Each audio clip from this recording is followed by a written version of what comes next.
Welcome to the ACC Panic Room alongside Lauren Brownlow. I'm Joe Ovies at the Smith Center, and the regular season comes to a close with Duke having never lost to North Carolina in very small print with Jon Scheyer as the head coach. I mean, look, small print or not, that's a really nice, it's a really good fit. Like that and the undefeated home record. I think both, because the first one was something, Duke hadn't done that since I think it was 2014 was the last time. Yeah, 2014 was the last time they wrapped up the home slate unbeaten. Yeah, and I remember looking back, and they already had a home loss by January, I think, for at least like the last 6-7 years. And so for him to keep a team like this that is a good defensive team, has offensive talent, but hadn't quite put it all together on that end, for him to take this team and do that, I think has been pretty impressive. Sweep Carolina, go undefeated at home. I mean, honestly, especially with where we thought Duke was like a month ago, they've come out just fine. Gilio and I were talking about this after the game. The job that Jon Scheyer has done from that meeting at PNC Arena in January to where they are today. There's a lot of factors that go into that. Playing time had a lot to do with it. Key injuries here and there. They never were really their group. But, and we've talked to Jon Scheyer about this on the radio show, we have to unthink or deconstruct or unlearn, I guess I should say, because I know English, what we always knew about Mike Krzyzewski teams versus what Jon Scheyer is trying to do. He's doing it his way.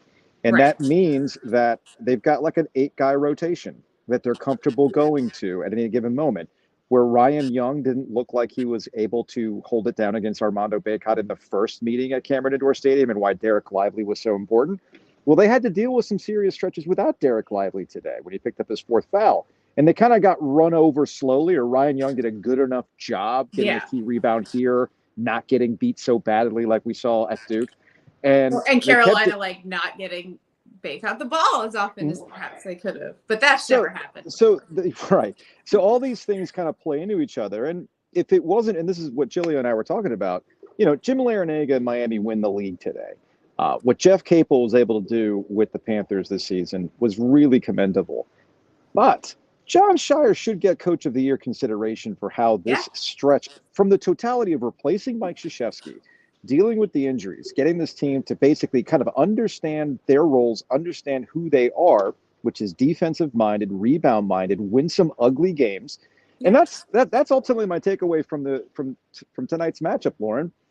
Duke won a game they've won a bunch of times, in a game they've played a bunch of times, and Carolina lost the game they've lost a bunch of times this season. And while it did play out very similar to what happened at Cameron Indoor Stadium, as Hubert Davis said after the game, they've played a lot of games like this, and that doesn't bode well for their trip to Greensboro. Yeah, it was it was like a microcosm of their season, really.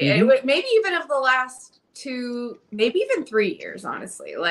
It was just started off rough. Last 3 years, I think all have for Carolina. They give you enough flashes in the middle that you're like, well, maybe they can. And then, except for last season, notable exception, it has ended with a bit of a fart noise, a loud one. Roy's last season did. They kind of lived to the finish. They get in, they lose to Wisconsin in kind of a blowout fashion. Then they make the run they did last year. We all know that. I think that there was this moment in that game. I think maybe now they can finally at least put to bed this notion that things are just going to be fixed. You know what I mean? That they'll go on some run or something. Who was still thinking that though? Well, I don't know. If you want to be literal in your comparison to last year, you could look at the Duke game as the one where they were like, oh, we can make shots now. We suddenly have found an offense. Yeah, but I felt like that kind of came into play before this game. Okay, whether it was the Virginia win, I felt people were all about the lemon Oreos. They had just never really strung it together this year. They've done it at times this year where you're like, oh, they have that win in them, okay, but they've never done it more than once. But they really haven't done it more than once going into last postseason either. It's not the same thing though. I think we all understand. We can see because last year's team could shoot. This one can't. They haven't been able to consistently shoot at all. I know Chris at Dagon Box Scores had pointed out that this was a season low for twos in this game. And it was 33%. It was pretty bad. And it wasn't like they had a marquee night shooting threes either, but neither team did. But again, it gets back to how we started this conversation. Duke's won games like this before. Yeah. And Carolina's, they're everything is predicated on the ability to make shots.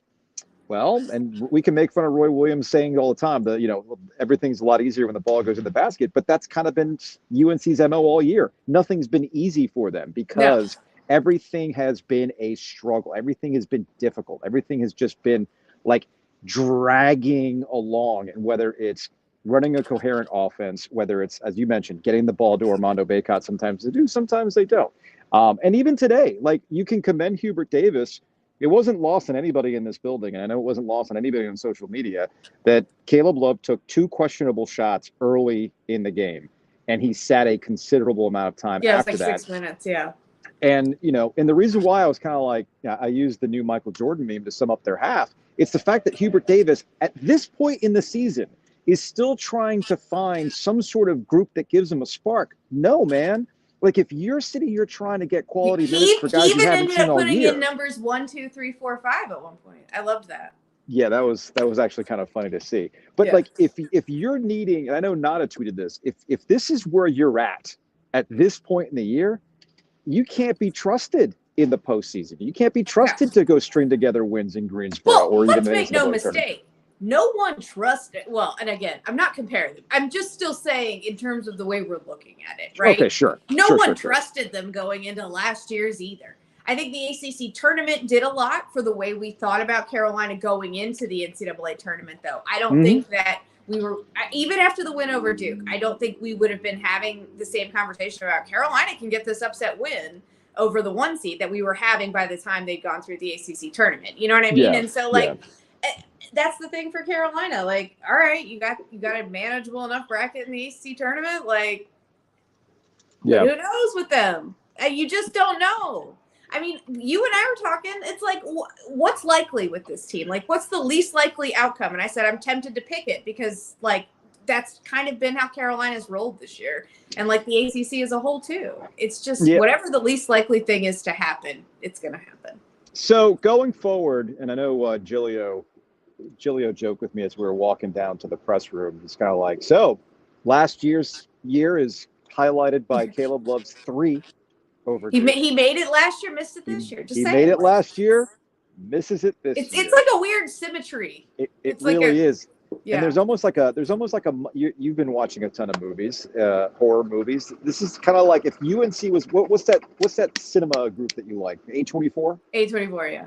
So is there like a monkey's paw type plot line for this North Carolina team where last year they end Coach K's season with the party and in the Final Four, but at what cost, Lauren? At what cost? I mean, the monkey's paw is you did this, you got to the tournament based on Duke, you beat them in the Final Four, you send Coach K off in a golf cart, the rivalry is over.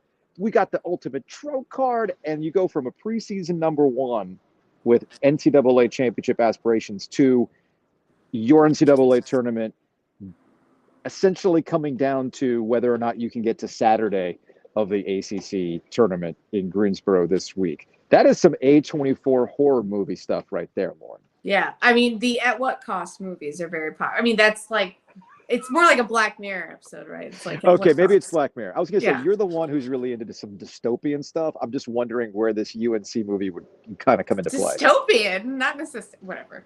Lauren, you act like we haven't been friends for like 10 years. Come on now. I mean, whatever. But it's more like a Black Mirror episode if we're being technical. Yes. Okay, fine. At what cost? Fine. Yeah. Okay, fair enough. It's funny as we're doing this, and I still think that as of right now, Carolina fans will still take the cost. As of now, we'll see. We'll see that. I feel like that's one to revisit. I mean, to miss the tournament. Well, because, all right. So let's get down to this. All right. So they had a senior night, okay, and Armando Bacot, based on all of the way they treated this, from him being honored on the court to having a video where he remembers his time in UNC. Yeah. It looked and acted and felt like Armando Bacot's last regular season home game here at the Smith Center. I think it is. But is it? Because as I've talked to some people, they're like, well, where's he going to go? He can make a bunch of money in NIL coming back another season because remember, he has another year of eligibility. Same with Caleb Love. Same with RJ Davis. The only guy here that was out of eligibility because the COVID year kind of screwed up how we talk about players and their timeline. Leaky Black is the only one that had no more eligibility left of this group. He is done for real. And I know a listener pointed out that they did the same thing for Leaky Black last year, honoring him and things like that, and then they kind of went through the process again. So it is possible that Armando, RJ, and Caleb Love can come back next season with NIL money because that might be more lucrative for them than to go to the NBA. But here's the question: if you're Hubert Davis, do you want all three back? Do you want some of them back? Because if you look at next year's roster, it's not like it's overflowing. It's 2024 that's been highlighted as the year where this new crop of freshmen coming in. Yeah. So what do you do? I mean, do you go, yeah, you know what, we'll take Armando back. We'll take RJ back. Caleb, I don't know. I mean, like, what do you do in that situation? I mean, look, the way I was reading that Hubert was talking about this team in particular anyway, and that could just be what he's saying to the media.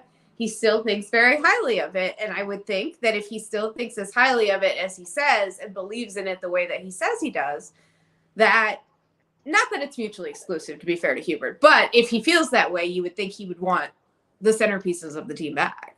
So okay, well, I see. Here's where I'm at with Hubert Davis. I don't believe anything he says right now.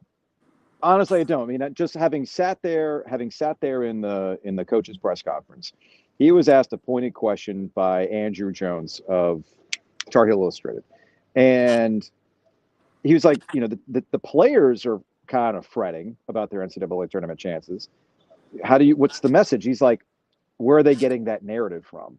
And it's like, dude, they watch ESPN. They're on social media. They know what's going on. This is not a day and age where you can kind of block out the notes. No, they're not aware like of the situation. breaking down the bubble and rooting for wins and losses, but they know. They're not watching Joe Lunardi on a split screen while they're watching games. But it goes back several weeks after they lost to Miami on a Monday night. And Armando Bacot straight up said, I'm worried about making the NCAA tournament. And back then, Hubert Davis was like, I don't know why people are discussing this. I'm focused on Wednesday.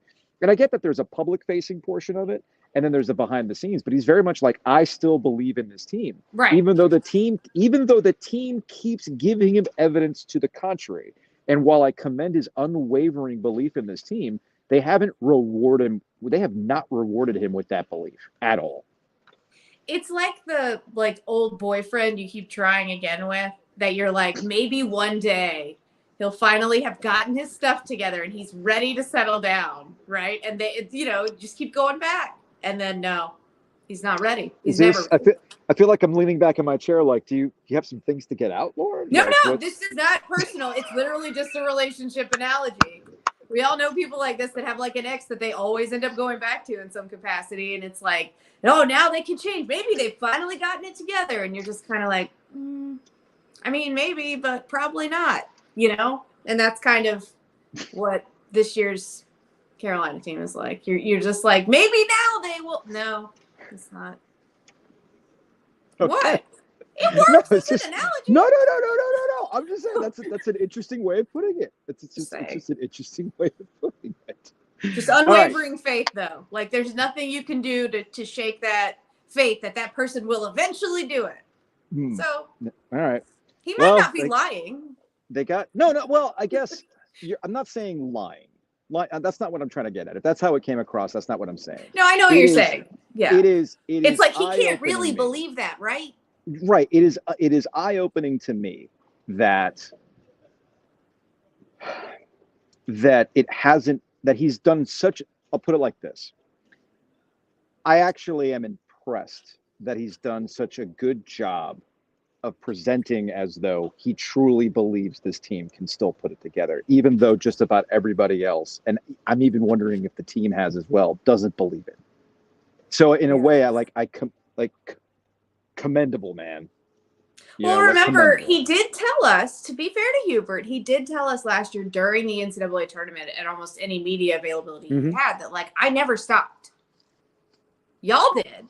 I never stopped believing in this team. And I told y'all that, and you looked at me like I was crazy. But, and so he did, and I'm not, but if you did that and had that experience a year ago, I Yeah. can see why you would feel pretty strongly that, like, let me repeat exactly what I did then. You know what I mean? Like, maintain belief. Yeah. We're not dropping that, all that. Yeah. I mean, and what Well, else do you do? Like, it's not like this team can have a crisis in confidence. well, I think they're doing it for him.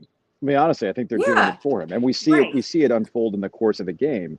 Yes. And again, I don't see them being able to string things together. As we were having this conversation, my little ESPN app on my phone dropped down, with the Tar Heels, and it was like, they need a deep run in Greensboro to make the NCAA tournament.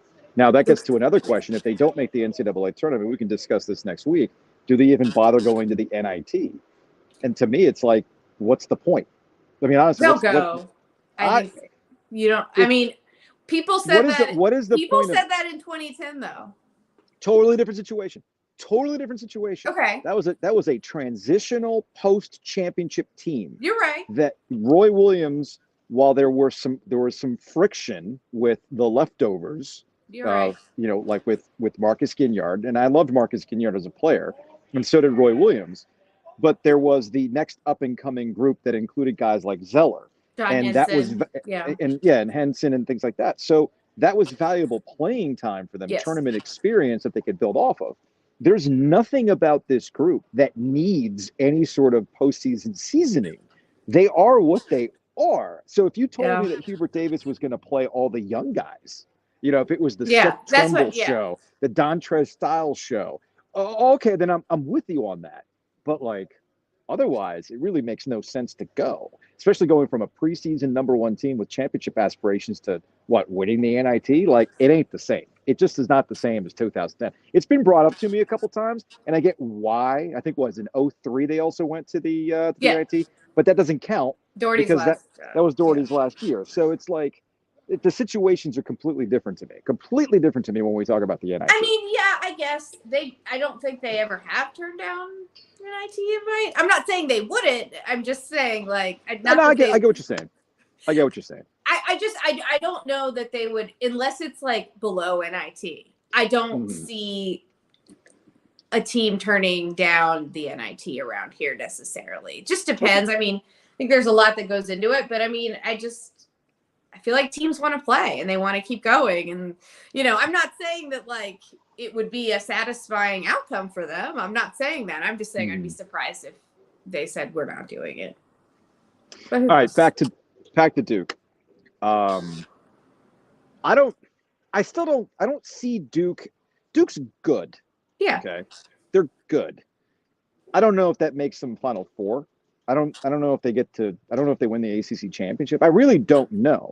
But Duke's going to be in it. That's probably the best I can describe it. They're going to be in it. Yes. And banking all of these kind of grinded out rock fight type basketball games can do them a world of good.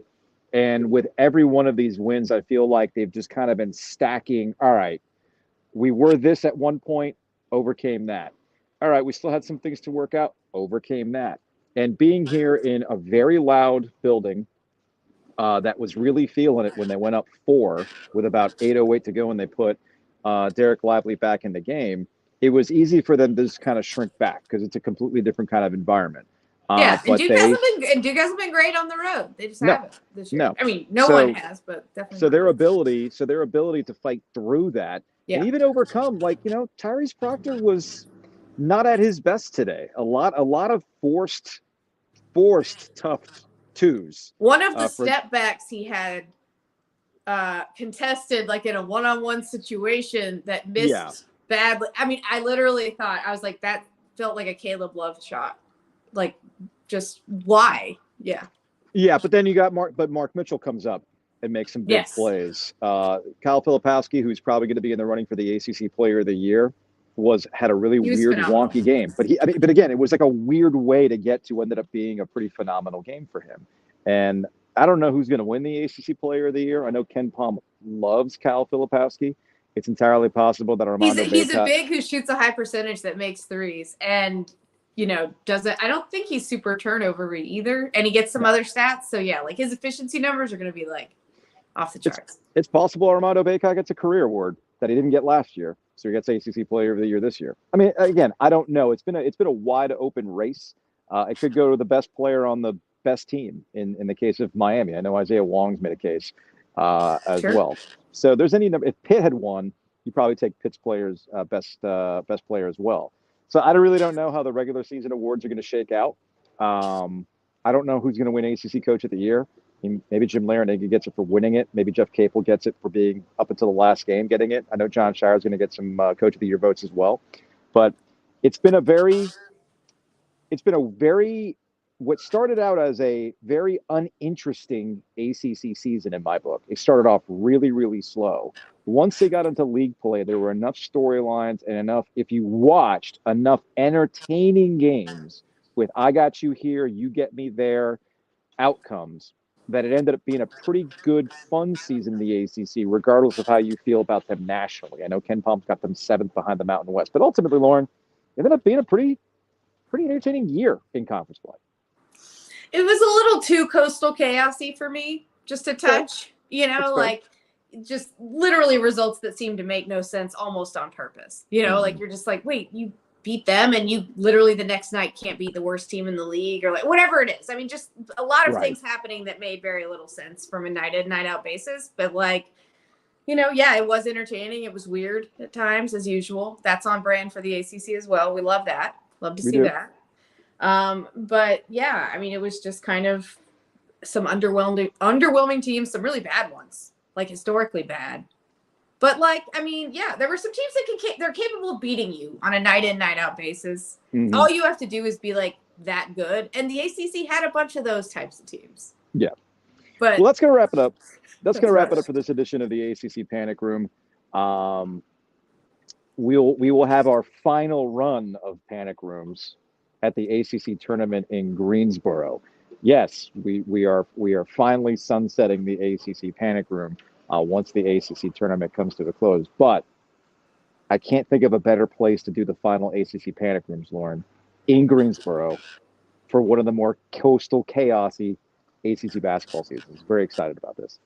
Yes, there's no better place for sure. No better place to do it. All right, that's going to wrap it up. We will see you in Greensboro next week.